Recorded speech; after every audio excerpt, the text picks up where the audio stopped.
ஆக்சுவலாக டே 2ல என்ன பிளான்னா, ஜாக் ஃபால்ஸும் முருடேஸ்வர் போகலான்னு தான் பிளானு. ஆனால் பைக் ரெண்டல் வந்து கொடுத்ததே செம்ம லேட்டாக தான் கொடுத்தாங்க. ஒரு 8 போல தான் கொடுத்தாங்க. அங்கேருந்து ஜாக் ஃபால்ஸ் ரொம்ப தூரம். அதனால் போகிறதுக்கே படாதபாடாயிடுச்சு. ஏன்னா அந்த ஸ்கூட்டி வேறு இல்லை. ரொம்ப தூரத்துக்கு அழுத்தி பிடிச்சி போனோம். எவ்வளோ தான் அழுத்தி பிடிச்சி போனாலும் ஓரளவுக்கு தான் போகுது. அதுக்கு மேலே போக மாட்டேங்குது. வெயில் வேறு. அது இல்லாமல் கேமராங்கிறது தான் மெயின் விஷயமே ஆக்சுவலாக. நான் வீட்டில் வந்துட்டு செஸ் மோட் வச்சு தான் வ்ளாக் பண்ணேன் ஃபுல்லாகவே. ஹெல்மெட் மோட்டுக்குள்ளே தனியாக கொண்டு போகல. இங்கேருந்து ஹெல்மெட் எடுத்து போக முடியாது. அதனால் கொண்டு போகல. போயிட்டு செஸ் மோட் மாட்டிட்டு தான் வ்ளாக் பண்ணிட்டுருக்கேன். ஸ்கூட்டின்றனால என்ன ஆச்சுன்னா, இப்படி ஓட்டிகிட்ருக்கேன். கீழ் பாதி தான் இருக்குது, மேல் பாதியே இல்லை வீடியோவில். அப்புறம் இது 2வது நாளில் நோட்டீஸே பண்ணேன். அப்படி என்ன பண்ண முடியும்? ஒன்றும் பண்ண முடியாது. இருக்க ஃபுட்டேஜை ரொம்ப மினிமலாக எடிட் பண்ணியிருக்கேன். வண்டியில் போகிறது வந்து ரொம்ப மினிமலாக இருக்கும். மற்ற ஃபுட்டேஜஸ் எல்லாம் ஆஹோ ஓஹோன்னு இருக்கும். அப்படியெல்லாம் இல்லை. அதுவும் மோசமாக தான் இருக்குது. இது ரொம்ப மோசமாக இருக்குதுன்னு சொல்ல வரேன். வேறு எதுவும் இல்லை. ஸ்டார்டிங்கிறதுனால ஃபஸ்ட் டே ஃபுல்லாகவே சம்பவம் தான். ஜாக் ஃபால்ஸ் போயிட்டு வெறிச்சொடி போச்சு. ஜாக் ஃபால்ஸில் ஒன்றுமே இல்லை ஆக்சுவலாக. போனதுக்கப்புறம் தான் தெரிஞ்சு க்ளோஸ்ன்ட்டு. அதுவும் இந்த வீட்டில் காட்டியிருப்பேன். அப்புறம் முருடேஸ்வர் தான் ஒரு வழியாக போனேன். இருட்டருக்குள்ளே போயிட்டு வரும்போது செம இருட்டு. அது கட்டியிருக்க மாட்டேன். சரி, இப்போ ஜாக் ஃபால்ஸ் போன வீடியோ பார்க்கலாம்.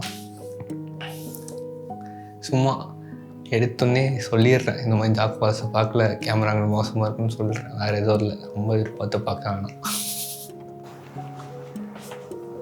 ஹை, இன்றைக்கி ஆக்சுவலாக வந்துட்டு Jan 10 இல்லை 11 சாட்டர்டே குக்கர் நான் வந்து ஒரு நாள் வச்சு நேற்று நைட்டு தான் வந்தேன் ஆக்சுவலாக. இன்னைக்கு வந்துட்டு இங்கே தான் ட்ரிப் ப்ராசட். இதுதான் என் பெட்டிங்காக ஸ்டே பண்ணியிருந்தேன். மொத்தம் 8 பெட்டு இந்த ரூமில். ரெஸ்ட் ரூம் ஓரளவுக்கு நீட்டாக தான் இருந்துச்சு. நல்லாவே நீட்டாக தான் இருந்துச்சு. எடுத்துகிட்டு இப்போ கிளம்பலாம். ஃபஸ்ட்டு டே என்ன பண்ண அப்படின்னா, பைக் ரெண்டல் எடுத்துட்டேன். காலைல 8:30 மணிக்கு தான் கொடுத்துட்டு போனாங்க. இங்கே அரேஞ்ச் பண்ணி கொடுத்துட்டாங்க பைக்குக்கு ஆக்சுவலாக. இன்றைக்கி என்ன பிளான்னா, முருடேஸ்வர் போகணும், அப்புறம் ஜாக் ஃபால்ஸ் போகலான்ட்டு திங்ஸ் இங்கே இருக்குது. மெயினான பேக் மட்டும் பேக் பண்ண அப்படிக்காகன்ட்ருக்கேன். போகும்போது அப்படியே வ்ளாக் பண்ணுறேன். பாய். நம்ம கோகர்ணா பீச் சைடில் ஸ்டே பண்ணுறோம் அப்படின்னா, இங்கே தான் வண்டி விட்டாகணும். எந்த ஹாஸ்டல்லையும் சரி, எந்த இடத்துலையும் பார்க்கிங் ஃபெசிலிட்டி இல்லை. இங்கே விட்டுட்டு நம்ம கீழே ஸ்டெப்ஸில் இறங்கி பீச்சில் நடந்து போகணும். அப்போ தான் ஹாஸ்டலுக்கு போக முடியும். 2 சைடுமே பேரலாக வண்டின்றதுனால நம்ம திருப்ப முடியாது. ஏதாச்சும் கேப் இருந்துச்சுன்னா திருப்பலாம், இல்லைன்னா இந்த மாதிரி ரிவர்ஸில் தான் வந்தாகணும். என்ட்ரன்ஸில் இந்த ஆட்டோ ஸ்டாண்ட் இருக்கும். இதுலேருந்து அந்த சந்து ஸ்டார்ட் ஆகுது. ரொம்ப குறுகலான வழி தான். அதனால கொஞ்சம் ஆப்போசிட்டில் வண்டி வந்தாலே கொஞ்சம் இடைஞ்சலாக தான் இருக்கும். கார் வந்தால் கஷ்டம். இந்த ஆட்டோ 2 வீலர் வந்துச்சுன்னா கூட ஒர்க்கு மேனேஜபிள் தான். இப்போது நம்ம வண்டி எடுத்துகிட்டு முதல்ல பெட்ரோல் பங்க்குக்கு தான் போனோம். காலில் கொடுத்தப்போ நமக்கு என்னென்னா, கொஞ்சம் தான் பெட்ரோல் இருக்குது, பெட்ரோல் பங்க் வரைக்கும் தான் போகணுன்னு சொல்லி தான் கொடுத்தாங்க. இங்கே பெட்ரோல் பங்க் எங்கே இருக்குதுன்னு தெரில. பக்கத்தில் மேப்ஸில் பார்த்தா இங்கே தூரமாக தான் காட்டுச்சு, சுற்றி போகிற மாதிரி. இப்போது லோக்கல்ஸ்கிட்ட அங்கே எங்கே கேட்டு தான் போகிறேனே. ஆக்சுவலாக இங்கே லோக்கல்ஸ் பீப்புள் தவிர ஃபாரினர்ஸும் நிறைய பேர் இருக்காங்க. அவங்க வந்து எப்படின்னா, ஒரு மாதத்துக்கு வாடகைக்கு எடுத்துடுறாங்க வீட்டை. அவங்க வந்து எப்படி பல்காக தங்கிட்டு போகிற மாதிரி தான் பிளானில் வர்றாங்க. இங்கே நைட் டைமில் பார்த்திங்கன்னா, இந்த சைட்லாம் கடைங்க பெருசாக இல்லை. ஸ்ட்ரீட் நைட்டுமே நீங்கள் அவ்வளோ பெருசாக எதுவும் பார்க்க முடியாது. கடைன்னா அந்த கோஸ்டல் ஏரியா, கோகர்ணா அந்த பீச் சைடில் கோஸ்டல் ஏரியாவில் பார்க்க மட்டும்தான் அதிகமாக இங்கே கடையே. அது போக மெயின் ஏரியாவுக்கு போனோம்னா கடை இருக்குது. இந்த சைடெல்லாம் ஒன்றுமே இருக்காது நைட் டைம் வந்தாங்கன்னா. இப்போது பெட்ரோல் பங்க்கு எப்படி போகணுன்னு தெரில. அந்த கடையில் போய் தான் கேட்டு போவேன். அப்புறம் அந்த கடையில் கேட்டப்போன்னு சொன்னாங்க, பெட்ரோல் பங்க் கொஞ்சம் தூரம் போனோம், சுற்றி போனோம், வேணும்னா உங்களுக்கு பெட்ரோல் இங்கே பிளாக்கில் கிடைக்கும், வேணும்னா வாங்கிக்கோங்க அப்படின்ட்டு. அப்புறம் சரி, நான் எப்படியும் போயிடலாம் நினச்சிட்டு, இல்லை வேணாம் பெட்ரோல் பங்க்கே போய்க்கிறேன் அப்படின்னு சொல்லிட்டு, இப்போ மறுபடியும் லைட்டாக பின்னாடி ஒரு கட்டுருக்குல அந்த வழியாக போயிட்டு அப்புறம் மெயின் ரோட் போய் தான் போனோம். கொஞ்சம் தூரம் தான் நினைக்கிறேன், ஆனால் வேறு வழி இல்லை, அப்படி தான் போய் ஆகணும். ஆக்சுவலாக இப்போ ரைடில் 2 பேர் ஸ்கூட்டியில் வராங்களே, அவங்க வந்துட்டு என்னென்னா, பெட்ரோல் பங்க்கில் போயிட்டு நானே வெயிட் பண்ணுறேன். எப்படி இந்த பெட்ரோல் டேங்க் கவர் ஓப்பன் பண்ணுறேன்னு சுத்தமாக ஐடியாவே இல்லை. ஏன்னா என்னோடய ஃப்ரெண்ட்ஸ் வண்டி நான் ஓட்டின ஸ்கூட்டிலெல்லாம் பார்த்திங்கன்னா கீ போட்டு ஓப்பன் பண்ணுற மாதிரி தான். அதுக்கப்புறம் நான் ஸ்கூட்டி பெருசாக எதுவும் ஓட்டலை. இவங்க வந்துட்டு என்னென்னா, முன்னாடி வந்து கொஞ்சம் கேப் இருந்துச்சு, வெயிட் பண்ணிட்டுருந்தேன். எப்படி ஓப்பன் பண்ணுறது தெரியாமல் வந்து நிறுத்தினாங்க. சரி, எப்படியும் அவங்க ஓப்பன் பண்ணுவாங்க, அவங்கள பார்த்து பண்ணிடலான்னு வெயிட் பண்ணுறது தான். அவங்களுக்கும் தெரில போல், போட்டு வண்டி தேடிட்டு இருந்தாங்க. அந்த பையன் பின்னாடி கொண்டு வந்து வெயிட் பண்ணுறேன் என்ன தேடுறா அப்படின்ட்டு. அப்புறம் தான் சொன்னாங்க பெட்ரோல் டேங்க் எப்படி ஓப்பன் பண்ணுறது தெரியல அப்படின்ட்டு. அப்புறம் வந்துட்டு மண்டியிலே நறுக்குன்னு ஒரு கொட்டி இப்படி தான் ஓப்பன் பண்ணுறதுன்னு சொல்லி கொடுத்தான். நல்ல வேலை அவங்க வந்து நின்னாங்க இடையில. அவங்கள 10 நாளாக நான் ஓப்பன் பண்ண முடிஞ்சது. ஒரு வழியாக பெட்ரோல் பங்க் கண்டுபிடிச்சி வந்தால் அதான் சொன்னேனே எப்படி பெட்ரோல் டேங்க் ஓப்பன் பண்ணுறது தெரில அப்படின்ட்டு. நானும் என்னென்னமோ ட்ரை பண்ணி பார்த்தா சீட் கவர் தான் திறந்துகிட்டே இருக்கே தவிர பெட்ரோல் டேங்க் எங்கே இருக்குன்னு கண்டுபிடிக்க முடியலன்னு. அப்புறம் ஓரமாக நின்று தேடிட்டு இருந்தேன். இப்போ தான் கரெக்டாக வந்து அந்த சம்பவம் நடக்கும். இடையில போடுவாங்க முன்னாடி இதுக்கு கேப் இருக்குல்ல, இப்போ வந்து அவங்க போடுவாங்க. சரி நான் அவங்கள பார்த்தா ஓப்பன் பண்ணலான்னு வெயிட் பண்ணுறேன். அந்த வீடியோ எடுக்க முடியல. அப்படியே பெட்ரோல் அடிச்சுட்டு கிளம்ப வேண்டியதான். இப்போது இது வந்துட்டாங்கல்ல, இது கரெக்டாக நேஷ்னல் ஹைவேலேருந்து கோகர்நாக்கு பிரிகிற இடம். இப்போ நம்ம ஜாக் ஃபால்ஸ் போகிறனால நம்ம ரைட்டில் தான் போய் ஆகணும். கும்டா 1 hour வழியாக நம்ம ஜாக் ஃபால்ஸ் போய் ஆகணும். போகிற வழியில் விஷுவல்ஸ் எதுவும் சரியே இல்லை, எடுத்தது நல்லா இல்லை, அதனால தான் அப்லோட் பண்ண முடியல. இப்போ ஆக்சுவலாக வந்து கும்டாவில் தான் நின்றுருக்கேன். கும்டா 1 hour ஹைவே ரோடு இது. இங்கே ரன்னிங் குடிக்கலான்னு வந்து நின்றுருக்கேன். காலையில் எதுவும் பெருசாக சாப்பிடல, அதனால் ஸ்டார்டிங் ஒரு ரன்னிங் போட்டால் தான் கரெக்டாக இருக்கணும்னு வந்துட்டேன். நேற்றும் காலையில் சாப்பிடலாம், மதியம் சாப்பிடலாம், நைட் மட்டும்தான் டின்னர் சாப்பிட்டேனே. சரி வேறு வயிற்றில் இருக்கணும் அப்படின்னு வண்டி இங்கே நிறுத்திட்டு அப்படியே இங்கே ரன்னிங் குடிக்கலான்னு நின்ட்டேன். ரன்னிங் இங்கே 50 ரூபா. ஆனால் இங்கே பார்த்தீங்கன்னா ஃபுல்லாகவே செம்மண் பூமி தான். வெயில் அடித்தா ரொம்ப பயங்கரமாக இருக்கும். பார்த்தாலே தெரியும் உங்களுக்கு. செம்மண் பூமினாலே வெயில் அடித்தா சுத்தமாக தாங்க முடியாது. ரொம்ப நல்லா அடிக்கிற மாதிரி தான் இருக்கும். இதனாலே உங்களுக்கு தெரியும் ஆக்சுவலாக. இப்போது ஸ்டார்டிங்கில் வந்தனாலே எனக்கு ஹீட் ஓரளவுக்கு தாங்க முடியுது. ஆனால் இன்னும் பீக் சம்மரில் வந்தால் ரொம்ப கஷ்டம் தான். இப்போயே தாங்க முடியுதா, ரொம்ப ஹீட்டு தான் ஆக்சுவலாகவே. பீக் சம்மரில் வந்தால் என்ன நிலமன்னே தெரில. ஸோ அன்றைக்கி குடிச்சு முடிச்சாச்சு, கிளம்பியாச்சு. ரோட் பார்த்திங்கன்னா கோகர்னாலேருந்து இங்கே வர வரைக்குமே ரொம்ப சூப்பராக இருந்துச்சு. இதுக்கப்புறமும் ஓரளவுக்கு நல்லா இருக்கும்னு கேள்விப்பட்டேன். ஆனால் நைட் டைமில் ட்ராவல் பண்ணுறதுக்கு மட்டும் சேஃபே இல்லை ஆக்சுவலாக. ஸ்ட்ரீட் லைட்ஸுமே இது பெருசாக இருக்காது, சேஃப்டி இல்லைன்னு சொல்லிட்டு நான் மாதிரி கேள்விப்பட்டேன். இப்போ தான் 1 week முன்னாடி ஃப்ரெண்டு ஒருத்தவங்க வந்துட்டு வந்தாங்க. அவங்க தான் சொல்லிட்டு இருந்தாங்க நைட் டைமில் இந்த ரோட்டில் அவாய்ட் பண்ணிக்கலாம், ட்ராவல் பண்ணுறத பெஸ்ட்டு அப்படின்னாங்க. இங்கே என்னன்னு தெரில. எப்படியோ நான் ஜாக் ஃபால்ஸ் போயிட்டு முருதேஸ்வர் போயிட்டு வரக்குள்ள நைட்டில் இருட்டாயிரம் தான் நான் நினைக்கிறேன். கொஞ்சம் பைக் சீக்கிரமாக கிடச்சிருந்தா பிரச்சனை இல்லை, லேட்டாக தான் கிடச்சிச்சு. அக்ரிமெண்ட்டுக்கெல்லாம் பெருசாக எதுவும் கேட்கல, டிரைவிங் லைசன்ஸில் எதுவுமே கேட்கல. நம்ம ஹாஸ்டல் வந்து அரேஞ்ச் பண்ணனால பெருசாக எதுவும் கண்டுக்கல. நைட்டு எப்படியும் லேட்டாக இருந்தால் நினைக்கிறேன். இந்த கேஎஸ்ஆர்டிசி பஸ் இப்போ போதில்லை, இது மட்டும்தான் கொஞ்சம் பயமுறுத்துகிற மாதிரி ஓட்டிகிட்ருக்காங்க. மற்றபடி எல்லாம் ஓகே தான். டூரிஸ்ட் நிறைய பேர் இருக்காங்க. இந்த பஸ்ஸு தான் பக்கத்தில் வந்து ஹார்ன் அடிச்சு போயிட்டுருக்காங்க. அவ்வளோ ரோடு காலியாக இருந்தாலும் இங்கே சைடில் வந்துட்டு தான் ஹார்ன் அடிச்சு போயிட்டுருக்காங்க. எனக்கு அதான் தெரில. சரி அப்படி கிளம்பலாம். அடுத்து ஸ்டாப் பண்ணுற மாதிரி தான் ஜாக் ஃபால்ஸ்லாம் ஸ்டாப் பண்ணணும்னு நினைக்கிறேன். பார்க்கலாம்.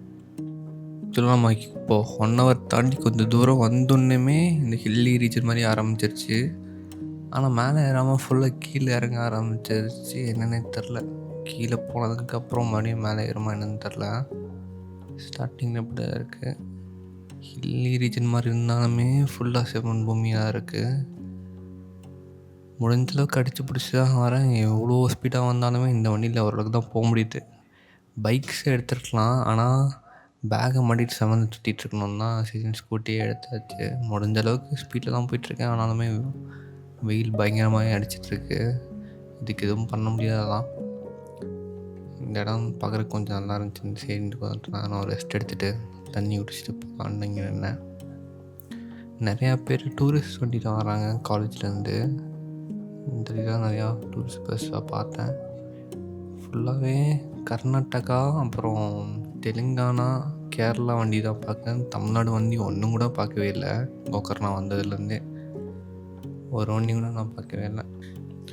ஜாக் ஃபால்ஸ் பரவாயில்ல சார் நினச்சேன்.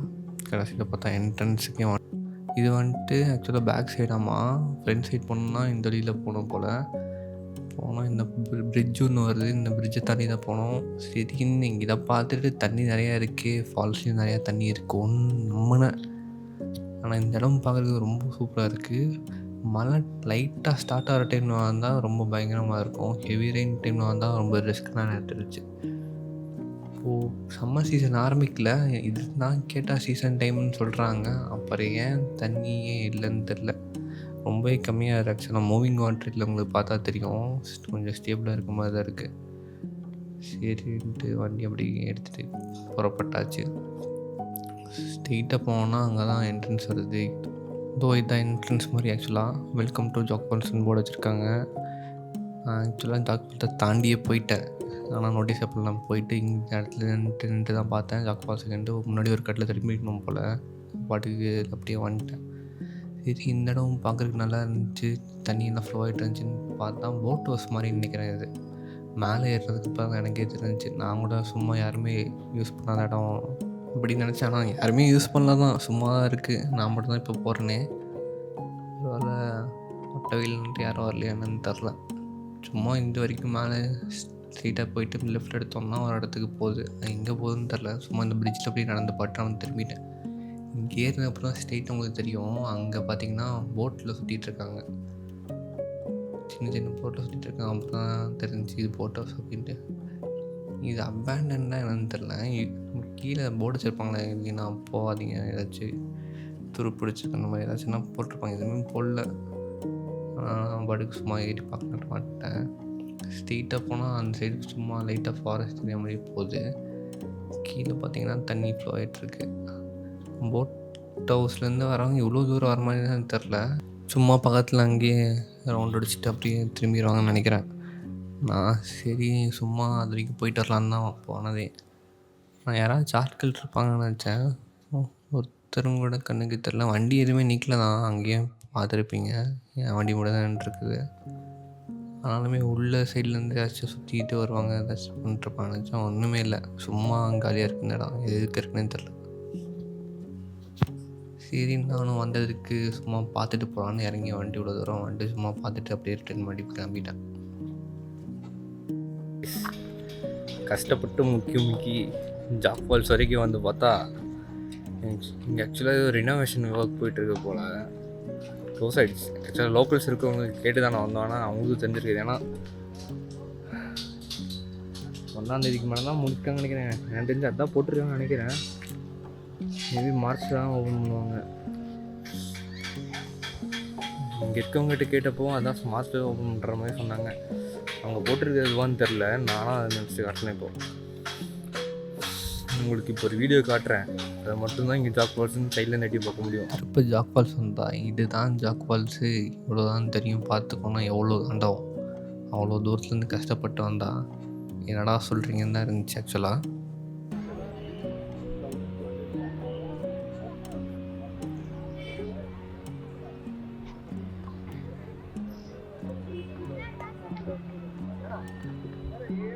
அப்படியே ஒருத்தர் சொன்னார்ல பேக் சைடு அப்படின்ட்டு, ஃப்ரண்ட் சைடில் போனால் லைட்டாக தான் தெரியும் அப்படின்ட்டு. நான் இதே எதிர்பார்க்கல. என்ட்ரன்ஸ் க்ளோஸாக இருக்கும், அதனால் லைட்டாக தெரியும்னு சொல்கிறான்ட்டு. அது மட்டும்தான் இந்த என்ட்ரன்ஸில் ஆக்சுவலாக யாருமே விடல. ஃபுல்லாக ரெனோவேஷன் ஒர்க்காக போயிட்டுருக்கு. ஏதோ கார் வந்து ஏதோ பாஸ் மாதிரி ஏதோ ஃபோனில் காட்டினாங்க. அவங்கள மட்டும் விட்டாங்க உள்ளே போகிறது. உள்ளே போயிருந்தா சீரியஸாக ஒருத்தர் தான் இவ்வளோ தூரம் வந்தது. குறையெல்லாம் சொல்லவே மாட்டேன். இங்கே வெளியே இருந்து பார்க்குறதுக்கே செம்மையாக இருக்குது. மேபி விட்டுலாம் வாங்குவோம். இவ்வளோ நேரம் இருந்து பார்த்ததுக்கு நன்றி. யாராச்சும் பார்த்துருந்தீங்கன்னா பார்த்ததுக்கு நன்றி. அதனால் சப்போஸ் சீசன் டைமில் போயிருந்தீங்கன்னா கூகுளில் வச்சு எடிட் பண்ணியிருக்கேன். இப்படி தான் இருக்கும். இப்படி தான் அக்யூரேட்டாக இருக்காது. சும்மா கூகுள்லேயே வச்சு எடிட் பண்ண இப்படி தான் இருக்குன்ட்டு. ஆனால் பாருங்கள் இப்போது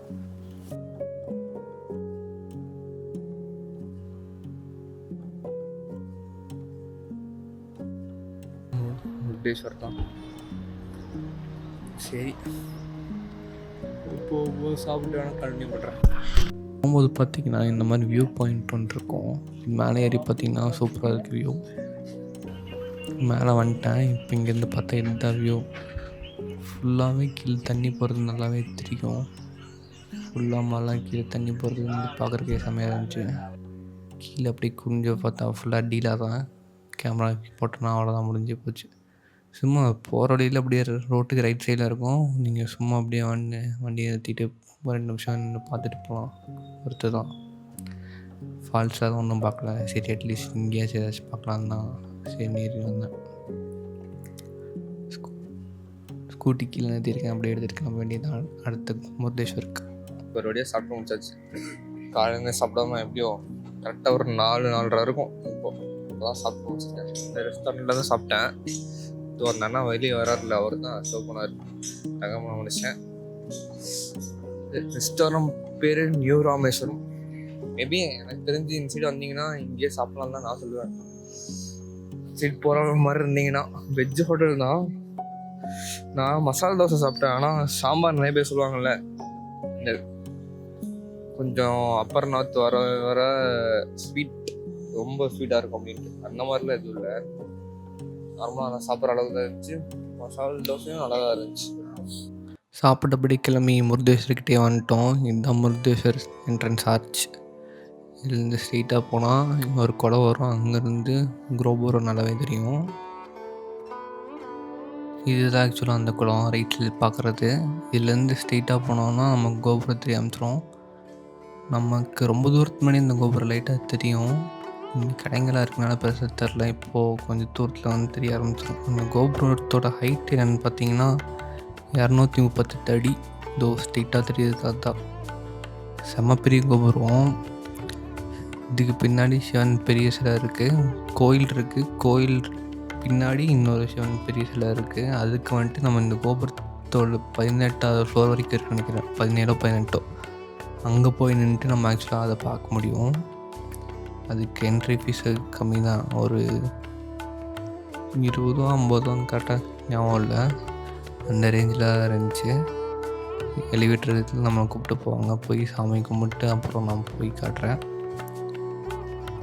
போய் வண்டியை முதல்ல பார்க்கிங்கில் போனோம். எங்கே நிறுத்திருந்தான்னு தெரில. கார் பார்க்கிங் அப்படி போகிறாங்க. 2 வீலருக்கு எங்கே விட்டுருன்னு தெரில. பக்கத்தில் போய் யாரையாச்சும் கேட்டால் தான் தெரியும்ட்டு போயிட்டாங்க. 2-3 பேர் நின்றுருந்தாங்க. அவங்க கேட்டேன். அப்புறம் எங்கிட்ட உள்ள தெரிஞ்சுட்டு உள்ளே கொண்டு போய் லெஃப்டில் நிறுத்த அப்படின்னாங்க. அப்புறம் உள்ளே போய் பார்க்கிங்கில் போட்டாங்க. வண்டியை போட்டது தான் கரெக்டாக. கேமரோட மைக்கு ரொம்ப நேரம் ஓகே அவ்வளோக்கு ரொம்ப நேரம் கனெக்ட் பண்ணுற ட்ரை பண்ணிட்டே இருந்தேன். கனெக்டே ஆக மாட்டேன்ருச்சு. இவங்ககிட்ட தான் கேட்டேன் ஆக்சுவலாக வழி இங்கே பார்க்கிங் போடணுன்ட்டு. அவங்க தான் சொன்னாங்க நம்ம லெஃப்ட் சைடில் நிறுத்த அப்படின்ட்டு. அதெல்லாம் கரெக்டாக தெரில. இது கோயிலுக்குள்ளேயே வண்டி கொண்டு போகிற மாதிரி இருக்குது. அதுதான் சரி நின்று அவங்ககிட்ட கேட்டேன். காருக்கு பார்த்தீங்கன்னா இங்கே போனோடனே என்ட்ரன்ஸில் ரைட் சைடில் நிறுத்த ஆரம்பிச்சிட்டாங்க. உள்ளியும் விட்டுறாங்கன்னு நினைக்கிறேன். உள்ளியும் அந்த பின்னாடி சிவன் சிலைக்கிட்ட போகிறாங்க. அதில் எப்படி போகிறாங்க, அதுக்கு என்ட்ரி ஃபீஸ் என்ன இருக்குது என்னன்னு தெரில. இங்கே வந்துட்டு 2 வீலருக்கு ஸ்ட்ரெயிட்டாக போய் ரொம்ப கோயில் கேட்டுக்கிட்டே போயிட்டு விடுற மாதிரி இருக்குது. பின்னாடி லெஃப்ட் சைடில் எல்லோரும் போட்டிருக்கிறாங்கன்னு இங்கே போட்டேன். ஆக்சுவலாக கரெக்டான டைமிங்கில் வந்திருக்கேன். கொஞ்சம் விட்டுருந்தா ரொம்ப இருட்டி இருக்கும். ஒன்றுமே தெரிஞ்சிருக்காது. பார்க்குறேன் ஒன்றுமே தெரிஞ்சிருக்காது. ஓரளவுக்கு சூரிய வெளிச்சம் இருக்கும் போதே வந்தனால பரவாயில்ல.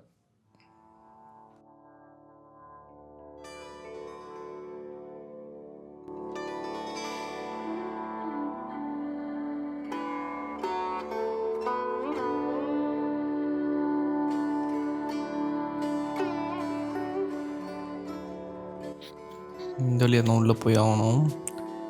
குறுக்கா உடச்சிருக்காங்க. ரொம்ப கொஞ்சம் அதிகமாக இருக்கவங்க எப்படி தான் உள்ளே பூந்து வருவாங்கன்னு தெரில.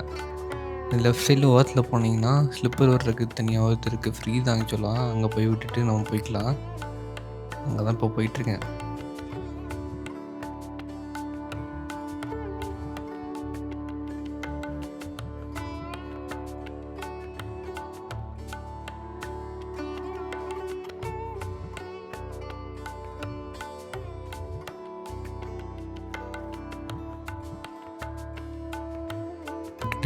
கிளம்பியாச்சு. இப்போது இதுதான் என்ட்ரன்ஸ்.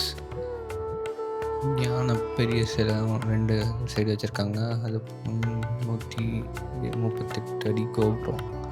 இதுக்கு அடியில் பூந்து போகிறோம். ரைட் சைடில் நின்றுருந்தாங்க. ஒருவேளை அந்த சைடாக போகணும்னு யோசிச்சுட்டு இருந்தேன். அது லெஃப்ட்டில் போயிட்டு மேலே அந்த வேடிக்கை பார்க்குறதுக்கு போகிற இடம். ஆக்சுவலாக நான் கூட தப்பாக போயிட்டுருக்கேன்னு நினச்சேன். அப்புறம் 2-3 பேர் இந்த வழியில் போகிறனால அவங்க பின்னாடி அப்படியே போனேன்.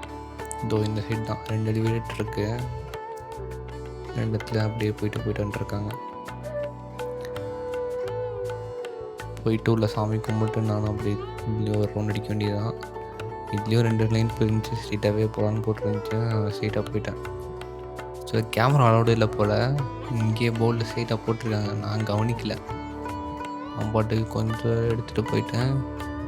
அதுக்கப்புறம் யாரும் கேட்க மாட்றாங்க, செக்யூரிட்டி செக் சரியில்லை அப்படின்ட்டு தான் நானே கழட்டி வச்சிட்டேன். இவங்க கோயிலுக்குள்ளே அலோட் பண்ண மாட்டாங்க, எதுக்கு தேவையில்லாம ஒருத்தர் கொட்ட போகணுன்ட்டு. ஆனால் எதுவுமே கேட்கல ஆக்சுவலாக. உள்ளே போய் எடுத்துருந்தவங்க கூட எதுவும் கேட்டிருப்பாங்கன்னு தெரில. எதுக்கு தேவையில்லாத வேலைன்ட்டு தான் கழட்டி வச்சுட்டேன். அப்படி இந்த அப்படி மேலே ஏறி போயிட்டு பார்த்தோம்னா ஒரு அழகான சி வியூ இருக்கும். அதுலேருந்து அப்படியே கோயிலுக்குள்ளே போக வேண்டியது தான்.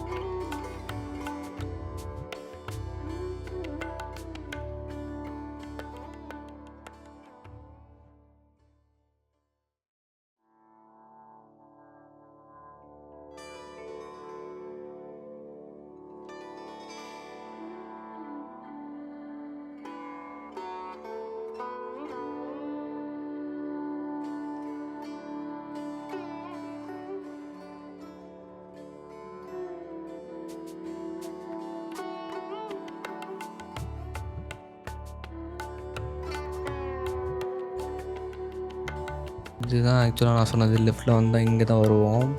இது 15வது ஃப்ளோர், மேலே 18வது ஃப்ளோர். 18ல் தான் ஆக்சுவலாக இறக்கி விடுவாங்களே. இங்கே வந்துட்டு பார்த்தீங்கன்னா ஃபுல்லாக அந்த வியூ பார்க்குறதுக்கு மட்டும்தான் இடமே, வேறு எதுக்கும் இல்லை. இந்த சைட் சிவன் வியூ பார்க்கலாம், அந்த சைட் பீச் வியூஸ் இருக்குது பார்க்கலாம். ஆனால் இங்கே கொஞ்சம் வேலை நடந்துட்டுருக்குனால ஃபுல்லாக கட்டை கயிறுலாம் போட்டு வச்சுருந்தாங்க, சரியாக பார்க்கவே முடில. கொஞ்சம் அந்த கேப்பில் தான் பார்த்துட்டு இருந்தோம். அதுவும் ஃபுல் கூட்டம் தான். ஃப்ரீ டைமில் நல்லா இருக்கும். சைடில் கொஞ்சம் கேப் இருக்குது, அதில் பார்த்தா தான் உண்டு. மற்றபடி வேறு எதுவும் இல்லை இங்கே பண்ணுறது. ஒரு சைடில் பார்த்திங்கன்னா இந்த ஊரோட வியூ லைட்டாக தெரியும். இதுதான் அது நம்ம வந்த வழி. லைட்டாக இந்த ஊரோட வியூ. இன்னொரு சைடு பார்த்தோம்னா ஃபுல்லாக பீச்சாக தெரியும். இது அந்த பீச் சைடு. இன்னொரு சைடு தேர்ட் சைடு பார்த்திங்கன்னா ஆக்சுவலாக சிவன் ஸ்டில் எடுத்துருப்பாங்க, அது தெரியும். ஆனால் அது ஃபுல்லாகவே ஆள் நின்று பாட்டுருந்தாங்க, அதை காட்ட முடில. தோண்டு இந்த இடம் இருக்குது பார்த்திங்களா, இதெல்லாம் ஓரளவுக்கு தெரிஞ்சு கோப்ரோவில் ஃபுல்லாக ஜூம் பண்ண முடியாது ஆக்சுவலாக, அந்த பிரச்சனை இருக்குது. அதனால் என்ன பண்ணோன்னா ஃபோட்டோ எடுத்து இப்போ வந்த ஜெமினியை வச்சு உங்களுக்கு எடிட் பண்ணியிருக்கேன். நான் பார்த்தது அப்படியே தான் ரியலிஸ்டிக்காக தான் வந்திருக்கேன். அதை இப்போ உங்களுக்கு போட்டு காட்டுறேன். ஏன்னா இந்த கூட்டத்தில் வச்சு ஒன்றும் பண்ண முடியாது. ஃபோன்லேயும் பெருசாக கிளாரிட்டியாக தான் இல்லை. எடுத்த கோப்ரோவில் ஃபோட்டோ எடுத்து தான் நான் வந்து வச்சு ஜென்ரேட் பண்ணியிருக்கேன்.